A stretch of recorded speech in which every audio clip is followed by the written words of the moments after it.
lang? Opo. Okay lang. Ba't ka umiiyak? Wala. Sobrang hirap lang po this past few months. Iilabas mo lang, iyak mo lang, okay lang yan. Sometimes, well, not sometimes, most of the time yun yung kailangan natin yung iiyak lang because ako, same with my kids, same with me. Ang hirap mag-pretend that we're okay, 'di ba? Pero alam mo, while you are crying, while you're afraid, while you are doubting yourself, just continue, magpatuloy ka lang because ayun yung key. Meron akong favorite gospel song. What if your blessings comes through tears, something like that, you know, parang wait lang huwag ka nga umiyak. May isisend ako sa yung song, ha? Pero sige na, congrats, pasada ka na sa English. May mga iniisip na nagpapaawa na ako. Hindi, no, ano naman, maalam ako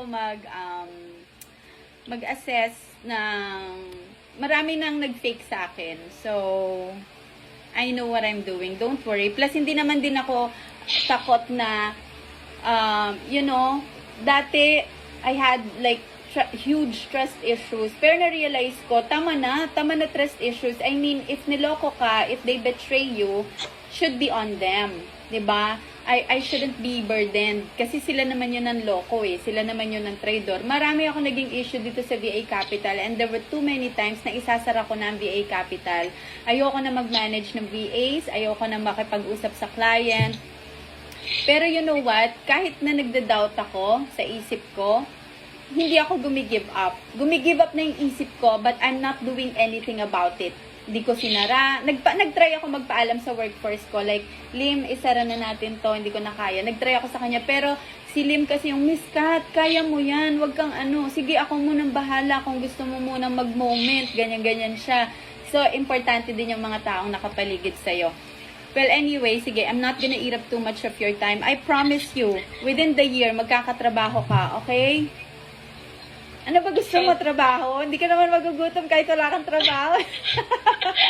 Kinatufta ka ako ng magulang ko Hindi, kaya mo yan. Mariredeem mo yung sarili mo. And you're so young. And you're so pretty. And, parang, I feel yung sincerity mo. So, makipag-usap ka and mag-research ka. For now, ang isi-send ko sa'yo ito, i-add na kita dun sa, hindi pa kita ma-add sa batch 1. A-final interview, atinan mo si Ken mamaya, but please don't cry in front of him. Of course. Okay. Okay lang sa akin, pero kay Ken, please don't cry, ha? Ayan. Listen to this song. You're good to go.